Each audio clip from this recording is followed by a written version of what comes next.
قاضی اعجاز مالکی نے، شیخ عبدالحق محدث دہلوی نے، دیگر بزرگ جو سیرت نگار گزرے انہوں نے لکھا ہے کہ نبی پاک صلی اللہ علیہ وسلم کے اندر 100 مردوں سے زیادہ طاقت تھی. 100 مردوں سے زیادہ طاقت. اب جو بات کہنے لگا ہوں، جو نتیجہ دینے لگا ہوں، اس پر خاص توجہ آپ فرمائیں گے. ذرا فکری طور پر، نظریاتی طور پر ایک چیز کو سمجھیے. ہم سمجھتے ہیں کہ جوان لڑکا ہے جی جو مرضی کرے، عمر ہے جی. آپ ذرا بات پر غور کیجئے گا کہ حضور صلی اللہ علیہ وسلم میں طاقت 100 مردوں سے زیادہ ہے اور حیا کواری لڑکیوں سے بھی زیادہ ہے. ذرا اس بات کا تقابلی جائزہ کیجئے گا کہ طاقت 100 مرد سے زیادہ ہے لیکن حیا کواری لڑکی سے بھی زیادہ ہے. اس کا معنی یہ ہوا کہ جس ٹہنی کو پھل زیادہ لگ جاتے ہیں وہ جھکا کرتی ہے. تو حیا تو حسن ہے، حیا تو آپ کو پاک صاف کرے گا، حیا تو آپ کو نرالا کرے گا، انوکھا کرے گا. وہ ہمارے ایک دانشور ہیں، انہوں نے مضمون لکھا، کئی باتیں بڑی پسند آتی ہیں. وہ کہتے ہیں کہ میری اہلیہ، ان کو بھی کسی نے مس گائیڈ کر دیا تھا، حالانکہ اچھی خاتون ہے، کسی نے مس گائیڈ کر دیا. تو وہ بھی سماجی اور ویلفیئر، اور یہ خواتین کو شوق ہوتا نا بننے کا، تو وہ بھی سماج کے اندر اچھا مقام تلاش کرنے کے موڈ میں آ گئی. تو کہیں ایک دن جانا تھا تو بڑی بن سنور کے میرے ساتھ وہ گاڑی میں بیٹھ گئی. تو میں گاڑی میں، عورتوں کو یہ بھی مسئلہ ہوتا ہے نا کہ ہماری تعریف کرو، تو کئی دفعہ بعد مردوں بیچاروں کو جھوٹ بولنا پڑتا ہے، تو زبردستی کراتی ہے نا جی. تو اس میں گنجائش بھی دی ہے شریعت نے گنجائش دی ہے کہ کبھی بیوی کو راضی کرنے کے لیے خلاف واقعہ بات کرنی پڑے تو کر لینی چاہیے. تو وہ کراتی بھی ہیں. 3 موقع پر خلاف واقعہ بات کرنے کی اجازت ہے. واقعے کے خلاف بھی آپ بات کر سکتے ہیں، جنگ کے موقع پر 2 لوگوں کو صلح کرانے کے لیے اور بیوی کو راضی کرنے کے لیے کر لیں کوئی ایسی بات، بے شک اپنی طبیعت پہ جبر کر کے کر لے، گنجائش ہے، اجازت ہے. تو وہ کہتے ہیں جب وہ گاڑی میں میرے ساتھ بیٹھی بن سنور کے، تو وہ تقاضا کرنے لگی کہ میں نے بڑے اچھے کپڑے پہنے ہیں پر آپ نے توجہ نہیں کرائی. وہ سیانا بندہ تھا، وہ چاہ رہا تھا کہ میری خاتون سمجھ جائے.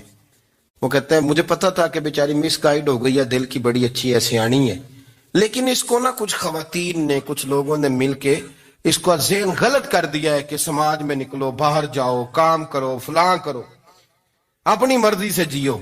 تو میرے ساتھ گاڑی میں بیٹھی کہیں جانے کے لیے، تو مجھ سے کہنے لگی کہ آپ نے میری طرف توجہ ہی نہیں کی، آپ نے کوئی ذکر ہی نہیں کیا کہ میں کیسی لگ رہی ہوں. تو وہ کہتے ہیں میں نے اسے کہا کہ اگر تو ناراض نہ ہو تو پھر میں صحیح والی تعریف کر دوں. تو اس نے کہا کہ آپ کر دیں. تو کہتے ہیں میں نے درد سے اور خلوص سے اپنی بیوی سے کہا، خلوص کے ساتھ.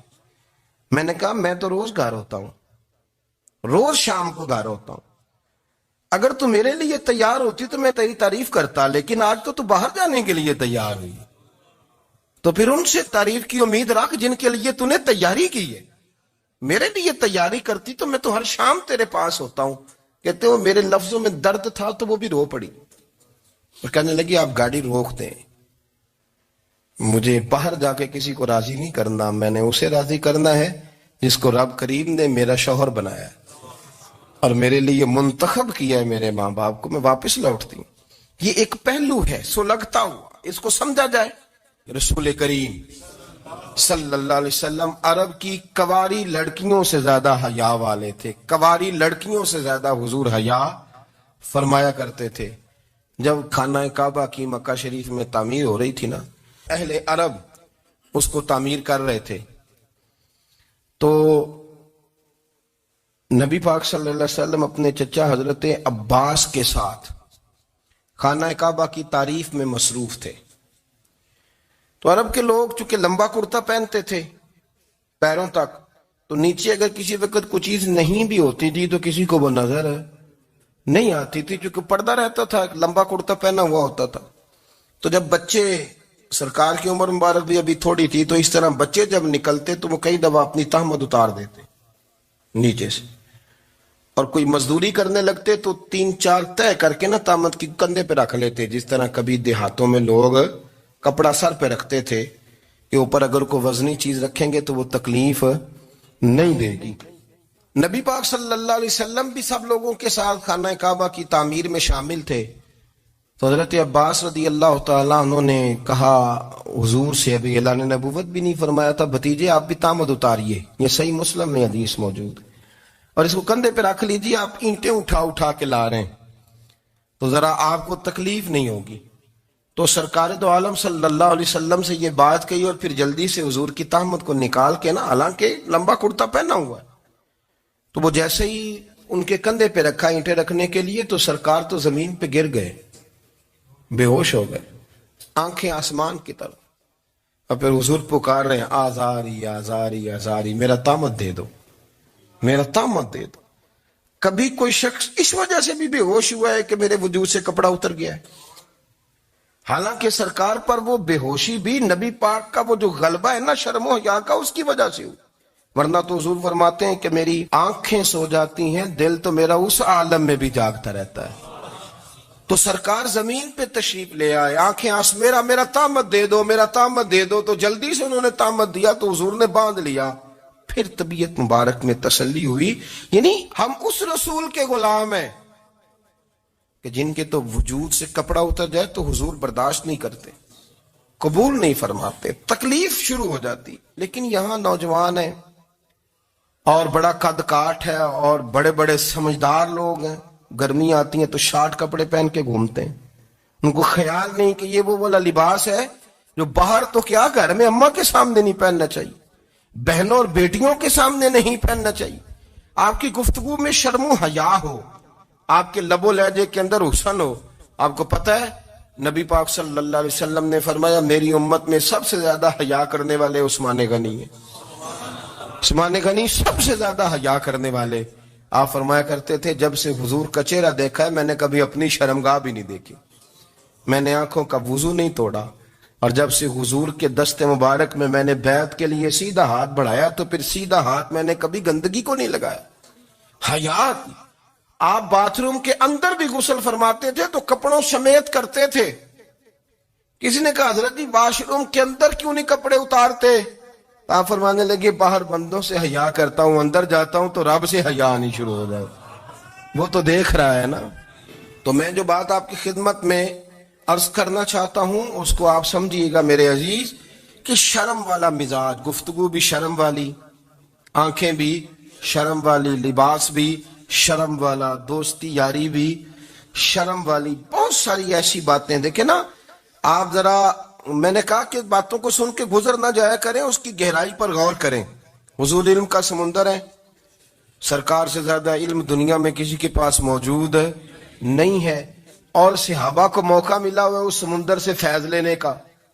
لیکن ان کی حالت یہ ہے کہ حضرت علی المرتضیٰ فرماتے ہیں 14 دن گزر جاتے، حضور سے کوئی سوال پوچھنا ہوتا تھا پر میں شرم کے بارے نہیں پوچھ پاتا تھا. 14 دن بخاری شریف میں موجود ہے. ایک دن نبی پاک صلی اللہ علیہ وسلم نے پوچھا صحابہ سے کہ وہ کون سا درخت ہے جس کے پتے نہیں گرتے، اور وہ درخت اس طرح ہے جس طرح مومن ہوتا ہے. وہ درخت میرے مومن کی طرح بتاؤ. حضرت عبداللہ ابن عمر فرماتے مجھے پتا تھا کہ وہ کھجور کا درخت ہے، لیکن چونکہ ابو بکر صدیق بھی بیٹھے ہیں، عمر فاروق بھی بیٹھے ہیں، مولا علی بھی بیٹھے ہیں، عثمان غنی بھی بیٹھے ہیں، اتنے جید لوگ بیٹھے ہیں، تو مجھے حیا آتی تھی کہ میں کیوں جواب دوں. کہتے ہیں سرکار نے کئی دفعہ پوچھا، لوگوں نے کئی اور درخت بتائے، پر فرمایا تمہارا جواب درست نہیں ہے. آپ حیا کے اس پہلو پر غور کریں کہ سوال کا جواب آتا ہے. سوال کا جواب، یعنی مجھے سوال کا جواب آتا اور پھر میں دوں نہ، مجھے بدعزمی نہ ہو جائے گی. یہ کیسے ممکن ہے کہ میری رات گزر جائے، مجھے پتا بھی تھا اور میں نے بتایا نہیں. بہت سارے لوگ آ کے بہت ساری باتیں بتاتے ہیں، بہت ساری باتیں وہ سمجھاتے ہیں، تو ہم غور سے ان کا چہرہ دیکھنے لگ جاتے ہیں، کہتے ہیں یار اس کا تو دعویٰ تھا کہ میں سمجھنے آتا ہوں، تو یہ تو ہمیں سمجھا رہا ہے، چلو الحمدللہ ہم سمجھنے کو تیار ہے. لیکن میرے عزیز پتہ بھی ہے جواب کا، علم بھی ہے، لیکن فرماتے ہیں میری حیا نے مجھے اجازت نہ دی کہ میں جواب دوں. آپ فرماتے ہیں پھر حضور سے صحابہ نے عرض کی کہ یا رسول اللہ آپ ہی بتا دیں وہ درخت کون سا ہے. تو حضور نے فرمایا بھئی وہ کھجور کا درخت ہے. تو آپ فرماتے ہیں میں دل ہی دل میں کہہ رہا تھا کہ الحمدللہ میرا جواب درست ہے. حالانکہ میں نے جواب دیا ہی نہیں. تو لفظوں میں حیا، جملوں میں حیا، آنکھوں میں حیا، اٹھنے میں حیا، بیٹھنے میں حیا، چلنے میں حیا ایک خوبصورت حسن ہے. اور نبی پاک صلی اللہ علیہ وسلم نے فرمایا جب تو بے حیا ہو جائے نا پھر تو آزاد ہے، پھر تو جو مرضی کا، پھر تو جو. اس لیے بزرگ جب کسی کو بے حیا کہتے تھے نا، اللہ اکبر، اور جب کسی کو کہتے تھے نا یہ بے حیا ہے تو لوگ سمجھتے تھے کہ کوئی ہلکی سی بات کر دی، لیکن ان کا معنی یہ ہوتا تھا کہ بس بھائی اب اس کے ساتھ کوئی کلام کرنے کی ضرورت ہے، اس کو اب اصلاح کی ضرورت نہیں، یہ بے حیا ہے. کیا معنی؟ کہ اب یہ جو اس کے دل میں آئے گا وہ کرے گا، جو اس کی طبیعت چاہے گی وہ کرے گا، اب یہ کسی پہلو بھی قابو آنے کو تیار ہے. بے حیا ہو گیا. بے حیائی بہت بڑا عیب ہے. اور جو لوگ کہتے ہیں کہ ہمیں بالکل آزادی ہونی چاہیے، ہمارا اپنا جسم ہے تو ہماری اپنی مرضی چلے گی.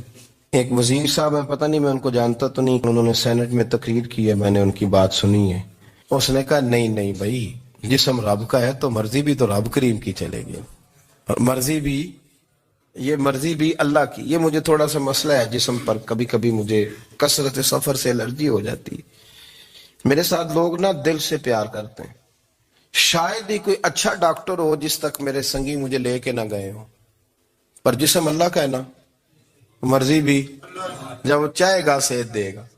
کیوں کچے کاموں میں لوگ پڑ گئے، کیوں غلط لوگ سوچ میں پڑ جاتے ہیں؟ یہ اسی کا ہے. اور جب وہ چاہے گا، آپ اس بات کو اچھے طریقے سے سمجھ لیں کہ جو اپنی مرضی چوکوں چوراہوں میں کر رہے ہوتے ہیں نا، جو مرضی گند مند، وہ جانور ہوتے ہیں. وہ جانور ہوتے ہیں جو نہ چوک دیکھتے ہیں، نہ گلی دیکھتے ہیں، نہ انہیں پتہ ہوتا ہے کہ جگہ کون سی ہے. وہ انسان